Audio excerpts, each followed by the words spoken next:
Avery, how do seeds become a pear tree if they're stuck in the middle? Magic? Science. Maybe we'll find out when we take a closer look at foods that grow. Good, because I'm growing tired of not knowing. Today, Avery makes veggie burgers, guaranteed to grow on you. Lily gets the inside scoop on foods that grow indoors. There's so much stuff in here. And we both grow curious about the difference between fruits and vegetables. On your marks, get set, grow! We love to cook and we love to eat. We are the taste buds. We can't be beat. We're in the kitchen and hanging out to find out what food is all about. Enjoy the fun. We're always turning on fun heat. Food to explore. There's always something good to eat.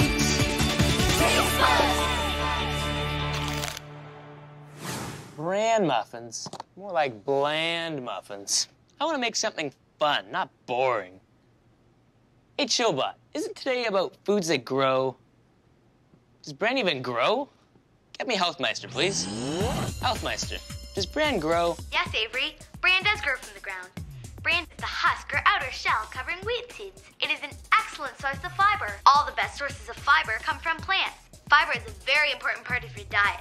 It keeps you regular. It keeps the trains running on time. It helps your body take out the trash. It unclogs the log jam. Oh, just watch this.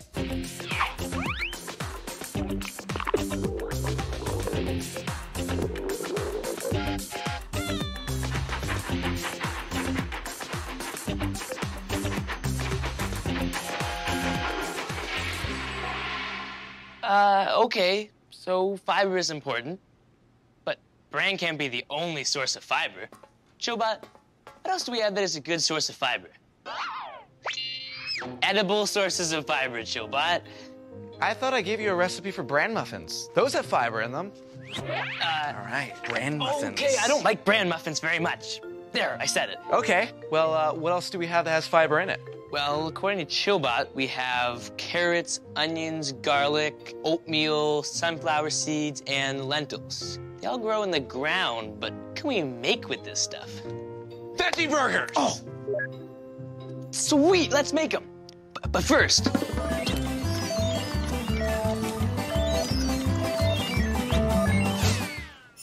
are hot. Get a grown-up. So the water's boiling. All we need to do is add the lentils and oatmeal. All right. The lentils Lentils down. and the oatmeal. Thank you, sir. And maybe a pinch of salt, too. Sure. Then we're gonna let it simmer. Wait, what's that? All right, simmering is when you cook a food in a liquid over a low heat. Next, I'm gonna preheat a frying pan. While you do that, I will grate the carrots and zucchini. Graters can hurt. Get a grown-up. Okay, so I'm gonna add some canola oil to the pan. All right. And after you do that, why don't you add some of these onions that I chopped? Okay. And then we'll get to your grated carrots Sweet. and zucchini. There you are. And why don't we finish it off with some of this garlic that I chopped too? All right, why don't you toss that in there? Give it a little stir. Looking good. So I'm just gonna cook these until they're a little softer, and then we'll let them cool down. Yeah, in fact, we can't do our next step until they're both cooked and cooled. All right, it's cool. Ooh, that didn't take long. All right, now we'll take these mixtures into this bowl here. And our oatmeal and lentil combination. I'll preheat a frying pan because, well, we'll be frying in it. So now I'm gonna combine this with some salt and pepper. All right. Pepper. Some chopped parsley. Let me get in there and I'll start mixing it up while you do that. Sunflower seeds. Steak spice. Looks good. And some barbecue sauce.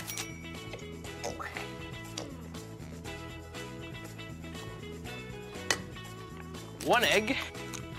All right, nice break. I'm gonna compost this eggshell in the compost. And last but not least, some breadcrumbs. Nice. Now is the fun part. Stop with the spatula and get in there with our hands and start forming the patties. All right. Meanwhile, I'll add a little canola oil to the pan. These burgers are starting to feel like, well, burgers. Ooh, nice sizzle. Second one for you. Thank you. Ah, it smells really, really good. You know, those won't take long, so I'll get started on the toppings. But first, I think I'm gonna wash my hands. The burgers we made are already high in fiber, and we're gonna add even more by using whole wheat buns. Hey, Healthmeister, what is whole wheat? Whole wheat is very good for you, my friend. It has carbohydrates and proteins, vitamins, fiber, and even some minerals. Whole wheat bread invites all those guys to the party. Some white bread only invites the carbs and protein. And they run out of things to talk about quickly. That party is lame, but my choo-choo train muffins really get the party moving.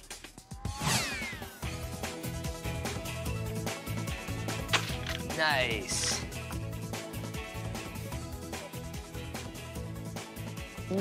How's it taste? It's delicious. The steak spice makes it taste just like a real burger. This is a tasty burger. This is a delicious way to get our fiber. Hey, our trains will sure be running on time, right, Matt? I don't know what you mean. I'll show you the cartoon later. Hey, Chillbud, can you please bring up Foodie File 103A? Who knew you could combine all those foods that grow into one food that rocks? The veggie burgers we made were loaded with lentils, oatmeal, and veggies that had a different flavor and texture than beef burgers. They seemed softer, but they were still really good. And I didn't have to eat any bran muffins. For this and other recipes, visit www.tastebudstv.com.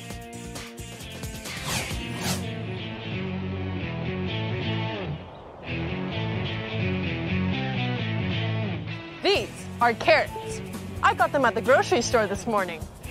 I never really thought of where they came from until I read the label, and it says, locally grown.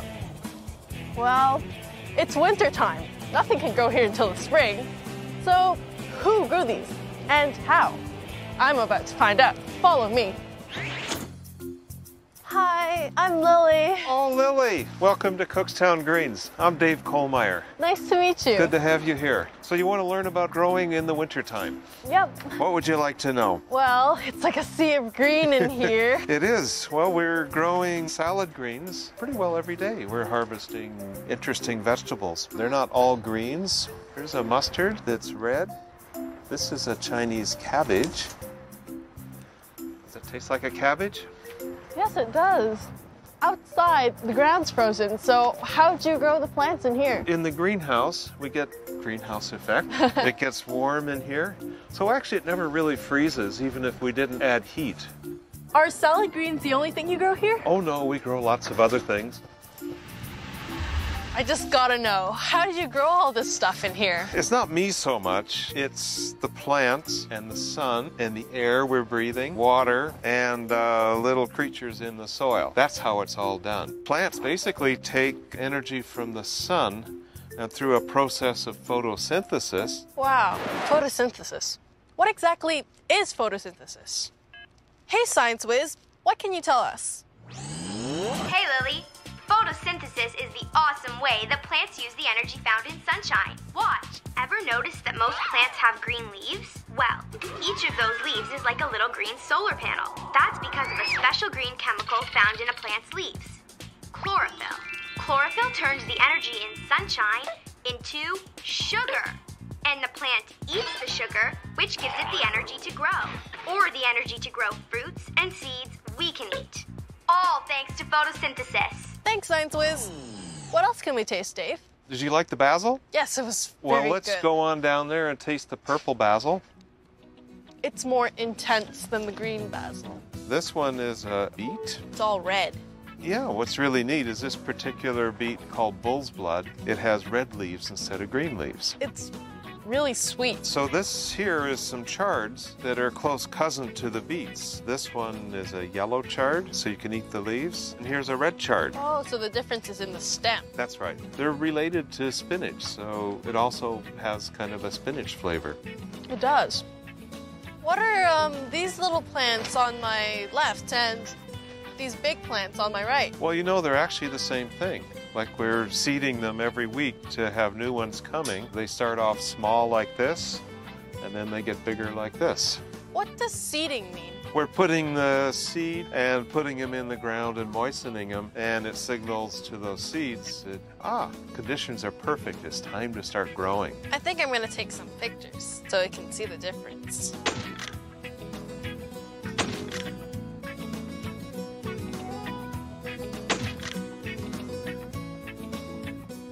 What are in these pots? Well, we have some edible flowers in here, and particularly the marigolds that we put into a salad, mostly for the color.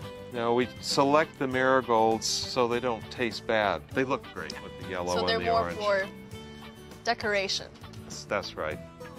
I see that there's a lot of leafy plants here, but there's no big vegetables. Well, a lot of big vegetables like tomatoes, for instance, need a lot of heat and light that only we get in the summertime. So, some plants only grow in the summertime, Well, how would you explain this? Oh, root vegetables.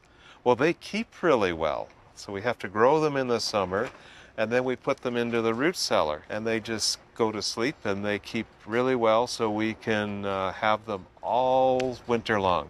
So, could I go to see this root cellar? You sure can. This is it.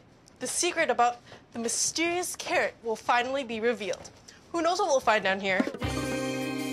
Wow, there's so much stuff in here. All these veggies. Well, we've got beets and carrots, the candy cane beets, which are really great. It's a very old beet with red and white stripes. And parsley root and potatoes. So you've got salad greens going to the restaurants, and you've got potatoes and carrots here. Why is there almost every other vegetable in the grocery store? I don't know. Oh, that's my PDA.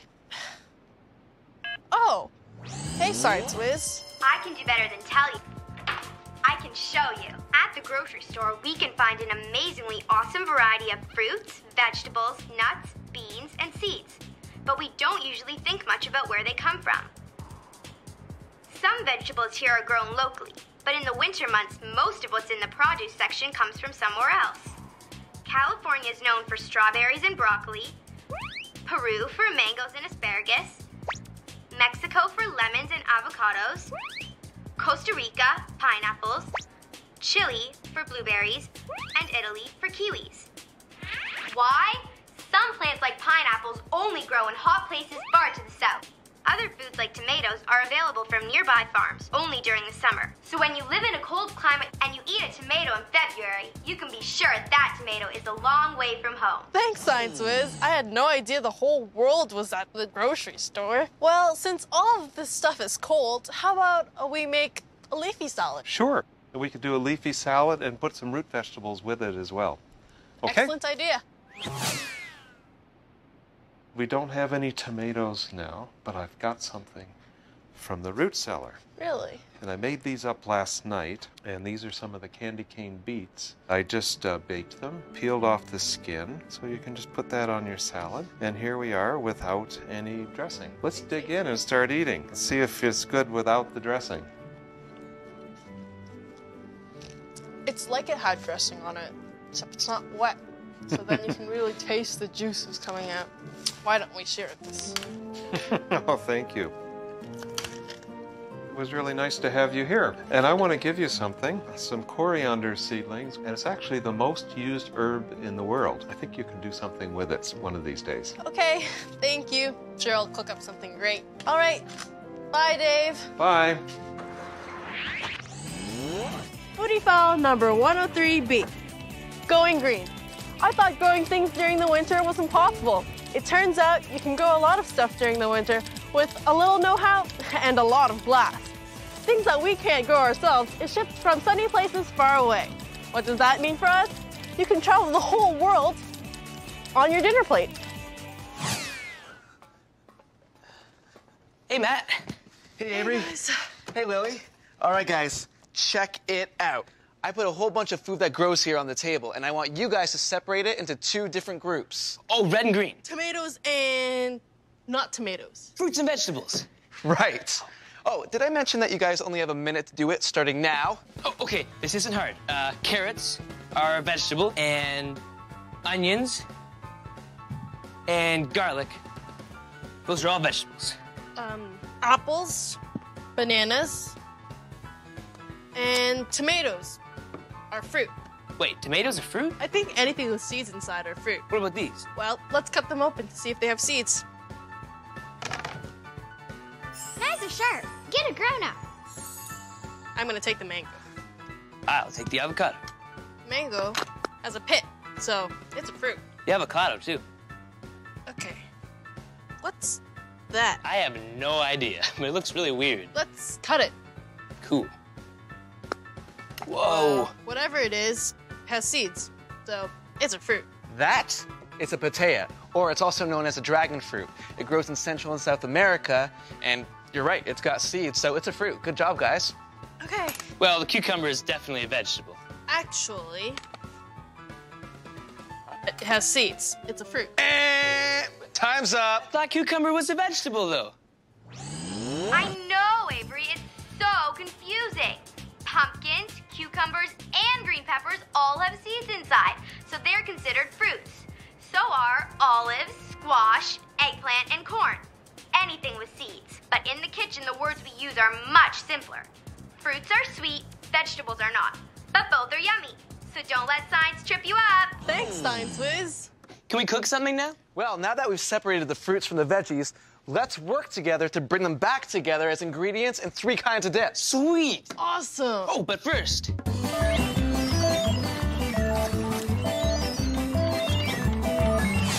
I'm gonna make guacamole. So to start off, I have avocado here, and I'm gonna scoop it out. Take the pit out first. Scoop out all the stuff and put it in the bowl. I'm gonna mash it up with a masher. nice. So that has a nice texture and it's nice and smooth. Now I'm going to add some garlic. Matt, could you pass me some white onion, please? Sure can, just chop some up. I'm gonna add some white onion to give it a little kick. Avery, could you rip up some coriander sprouts for me? Sure, no problem. And I'm just gonna pop this lemon in the microwave for 15 seconds. What does that do? Well, that helps take all the juice out, since I can't always get all of it out. Just put it in the microwave, 15 seconds. I'll put your coriander sprouts in there. Thanks. All right. All right. Roll it on my cutting board. Could you pass me the paring knife, please? Sure. Thank you. And now it's nice and easy to juice. Whoa, look at all that juice. And now I'm just gonna season it with a pinch of salt and some pepper. Mix it all up with my spatula. Yeah, it's really good. And add the pit of the avocado for decoration, and it also helps keep it from browning. Well, that's one dip down. That looks good. Now I'm gonna make salsa. So first I'm gonna add my most important ingredient, chopped cherry tomatoes. Nice, those look fresh. Everything in salsa I wanna be fresh.